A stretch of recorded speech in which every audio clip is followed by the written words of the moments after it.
Hello students, beginning for विकुंज में आपका स्वागत है। आज हम बात करने वाले हैं क्लास 10 सोशल साइंस के सिविक्स के chapter number 7 outcomes of democracy.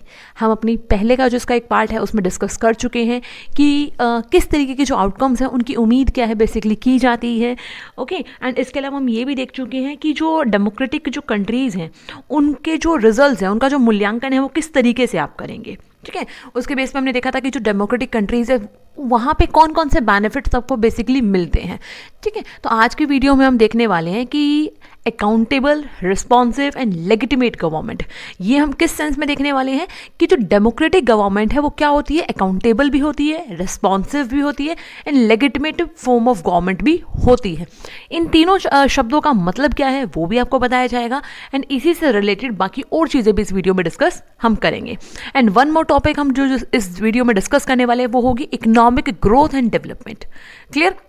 तो आइए शुरुआत करते हैं हमारी आज की वीडियो की। अगर आपने फर्स्ट पार्ट नहीं देखा है तो उसका लिंक आपको डिस्क्रिप्शन में मिल जाएगा, आप उसको जरूर देखें जिससे कि आपको पूरा चैप्टर क्लियरली समझ में स्टेप बाय स्टेप अच्छे से आ सके। तो देखते हैं, अगर हम बात करें डेमोक्रेटिक फॉर्म ऑफ गवर्नमेंट की, तो जो डेमोक्रेटिक फॉर्म ऑफ गवर्नमेंट है उसमें कुछ बेनिफिट्स होते हैं सिटीजन्स को। ठीक है ना, किस तरीके के बेनिफिट्स होते हैं? सबसे बड़ा फायदा तो उनको क्या होता है, एक तरीके से बेनिफिट क्या होता है कि जो वहाँ के जो लोग हैं ना वो अपने रूलर को खुद चूज करते हैं।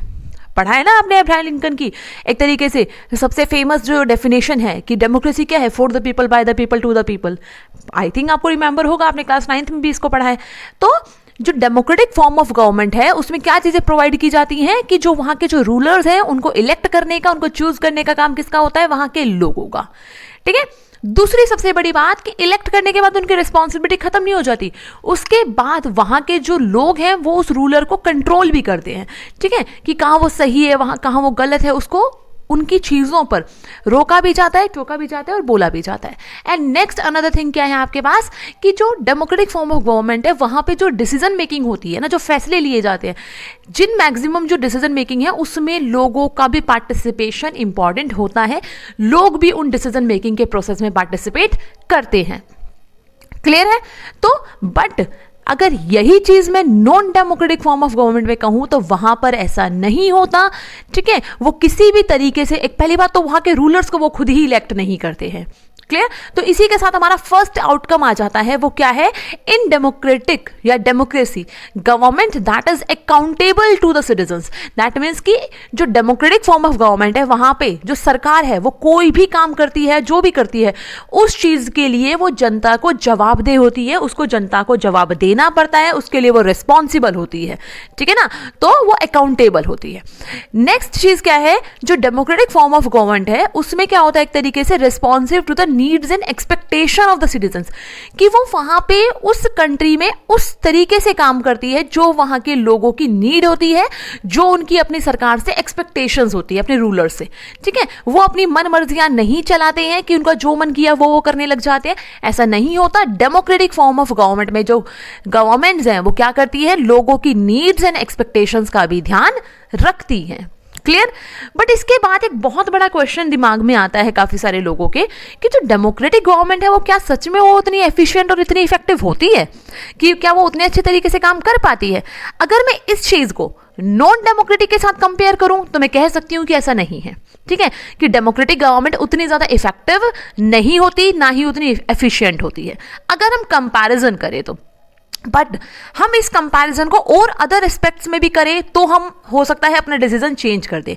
दैट मीन्स कि अगर हम ये कह रहे हैं उतनी इफेक्टिव और एफिशिएंट नहीं होती तो उसके पीछे एक बहुत बड़ा कारण है। वो क्या है कि जो डेमोक्रेटिक गवर्नमेंट होती है वो क्या करती है, किसी भी फैसले को, किसी भी डिसीजन को लेने से पहले, कुछ भी चीज बनाने से पहले, कोई भी चीज या लॉज वगैरह, वो क्या करती है, जो वहां के जो लोग हैं, वहां के जो सिटीजन्स हैं उनसे डिस्कस करते हैं। बट जो नॉन डेमोक्रेटिक रूलर्स होते हैं उनको कोई मतलब नहीं होता, not bother about deliberation in assemblies और worry about majorities and public opinion, कि ना तो उनको लोगों के विचारों से मतलब है कि उनको कहीं इस फैसले से कोई प्रॉब्लम ना हो जाए, ना वो लोगों के साथ कुछ डिस्कस करते हैं और ना ही उन्हें मेजॉरिटी की कोई परवाह होती है। ठीक है, कि कितने लोग उनकी बातों से सहमत हैं, कितने लोग सहमत नहीं है, उन्हें कोई फर्क इस चीज से नहीं पड़ता।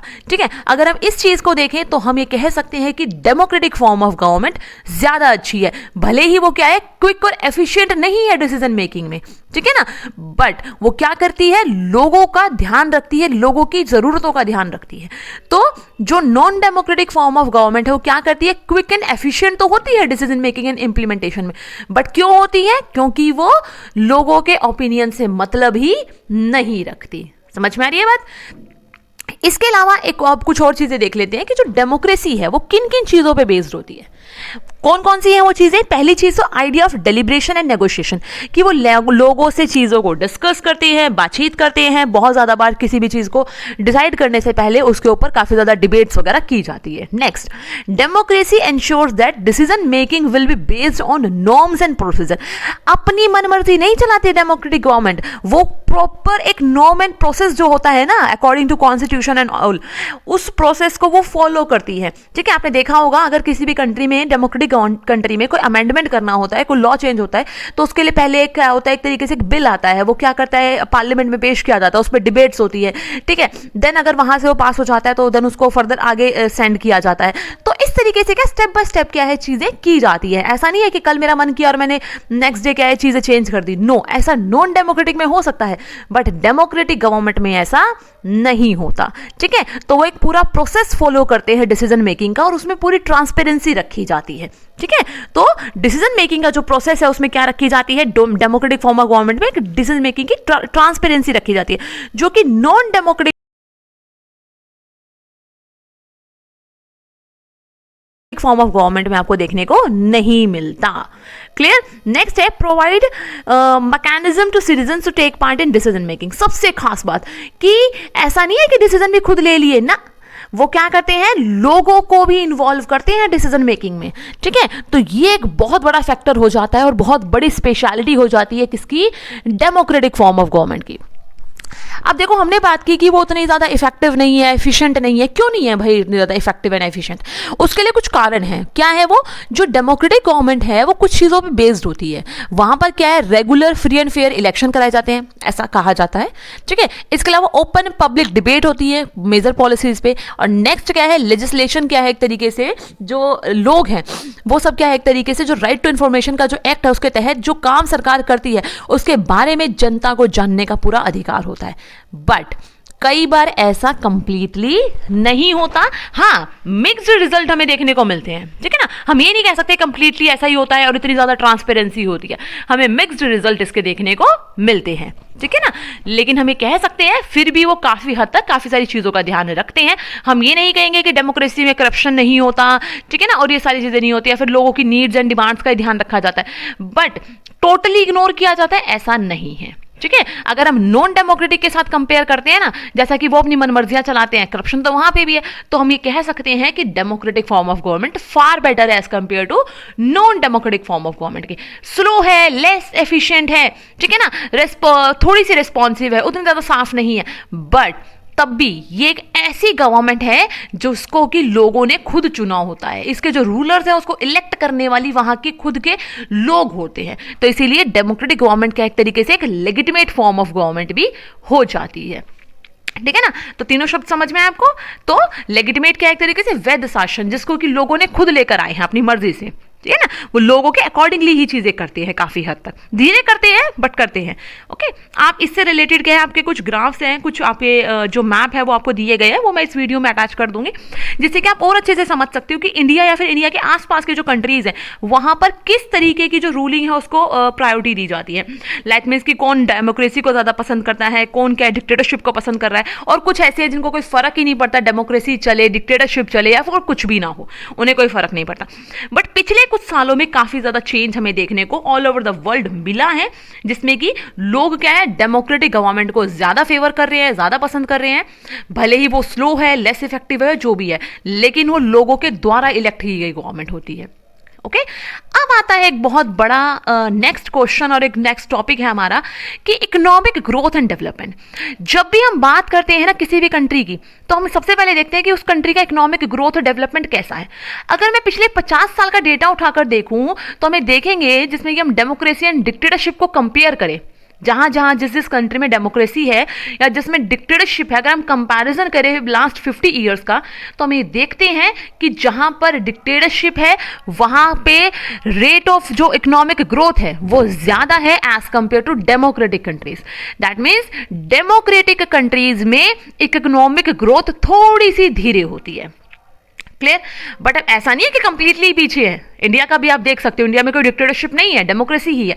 भले ही हमारी इकोनॉमिक ग्रोथ थोड़ी सी कम है, बट उसके पीछे बहुत सारे फैक्टर होते हैं। किसी भी कंट्री की जब हम इकोनॉमिक्स के बारे में या फिर इकोनॉमिक डेवलपमेंट के बारे में बात करते हैं तो उसके पीछे काफी सारी चीजें डिपेंड करती है, कुछ सोशल फैक्टर्स होते हैं। पहली चीज तो क्या हो जाती है, उस कंट्री की पॉपुलेशन साइज। अब हम इंडिया की बात करें तो इंडिया की पॉपुलेशन देखिए ना कितनी ज्यादा है, ठीक है ना, तो वो एक बहुत बड़ा फैक्टर है। ग्लोबल सिचुएशन की वो सिचुएटेड कहां पे है, वर्ल्ड का जो मैप है आपका वहां पे वो कौन से प्लेस पे सिचुएटेड है। नेक्स्ट है कॉपरेशन फ्रॉम अदर कंट्रीज की, जो उसके आसपास की जो कंट्रीज है उनसे उसको कैसा कॉपरेशन मिल रहा है, ठीक है। And next economic priorities adopted by the country, कि उस कंट्री में जो इकोनॉमिक प्रायोरिटीज हैं वो जो अडॉप्ट करने की जो तरीका है वो कैसा है। अब डिक्टेटरशिप में क्या है, उन्हें जनता से तो मतलब होता नहीं है, तो वो क्या है अपने मर्जी के अकॉर्डिंगली कोई भी पॉलिसीज वगैरह सारी चीजें बना देते हैं और उनका इकोनॉमिक डेवलपमेंट हमें बड़ी तेजी से होता हुआ दिखाई देता है। बट डेमोक्रेसी में ऐसा नहीं होता, वो लोगों को ध्यान में रख के चीजें बनाते हैं। तो ओवरऑल हमें रिजल्ट निकालकर ये कह सकते हैं, वी कैन नॉट से democracy is a guarantee of economic development, कि डेमोक्रेसी है तो ऐसा नहीं है कि इकोनॉमिक डेवलपमेंट होगा ही होगा। बट हम ये कह सकते हैं कि डिक्टेटरशिप से हम ज्यादा पीछे नहीं रहते, ठीक है ना। हम ये नहीं कहेंगे कि डिक्टेटरशिप हमें बहुत आगे है या बहुत ज्यादा हम उससे पीछे रह गए, ऐसा नहीं है। इसी से रिलेटेड एक और क्या नाम है आपका जो पाई चार्ट है या जो ग्राफ है वो आपका दिया गया है, वो मैं इस वीडियो में आपको अगेन अटैच करूंगी, जिसमें आप देख सकते हो कि जो डेमोक्रेटिक कंट्रीज भी है ना या जो नॉन डेमोक्रेटिक कंट्री है, दैट मीन्स की जो डिक्टेटरशिप है जिन कंट्रियों में, वो कोई ज्यादा डिफरेंस वहां पर नहीं है। कुछ कंट्रियां तो ऐसी है जहां पर डिक्टेटरशिप होते हुए भी गरीबी है। हम तो कहते हैं ना डिक्टेटरशिप है या फिर नॉन डेमोक्रेटिक है तो वहां तो इकोनॉमिक ग्रोथ अच्छा है, तो फिर वहां गरीबी क्यों है। दैट मीन्स कि ऐसा कंपल्शन नहीं है कि अगर non democratic form of government है तो वहां का इकोनॉमिक ग्रोथ बहुत ज्यादा अच्छा होगा। बट हम ये कह सकते हैं कि डेमोक्रेसी है तो थोड़ा बेटर होगा। क्लियर है? तो इससे रिलेटेड भी आप देख सकते हो कि पिछले कुछ सालों में कौन कौन से कंट्रीज में कितने चेंजेस जो आपका एक तरीके से जो इकोनॉमिक ग्रोथ के सेंस में है वो आया है, ठीक है ना। उनकी जीडीपी वगैरह में क्या डिफरेंसेस हमें देखने को मिलते हैं वो सब आप देख सकते हो। बट मैक्सिमम अगर हम देखें तो जो डेमोक्रेटिक कंट्री है वो क्या करती है, अपने लोगों के बेनिफिट के लिए काम करती है। तो कई बार उन्हें क्या करना पड़ता है, आप देखते होंगे कि डेमोक्रेटिक गवर्नमेंट क्या करती है, अपने कंट्री में फ्री एजुकेशन देती है, हेल्थ फैसिलिटी देती है ना। इसके अलावा क्या है, उनको रहने के लिए घर देती है, और जो गरीब लोग हैं उनको फूड दिया जाता है लो कॉस्ट पे, जो कि आपने क्लास 9th में भी पढ़ा है, लाइक पीडीएस एंड ऑल, ठीक है। तो इस वजह से डेमोक्रेटिक गवर्नमेंट के पास बहुत सारी रिस्पॉन्सिबिलिटी होती है, जिसकी वजह से क्या है वो उतना ज्यादा इकोनॉमिक डेवलपमेंट अपना नहीं कर पाते, ठीक है। बट वो उतने पीछे भी नहीं रहते। क्लियर है? आई होप सो कि आपको ये टॉपिक समझ में आया होगा, इससे रिलेटेड आपके जो डाउट्स है वो क्लियर हो गए होंगे। Thanks for watching and good luck student. Video को लाइक करें, शेयर करें, चैनल को सब्सक्राइब करना ना भूलें।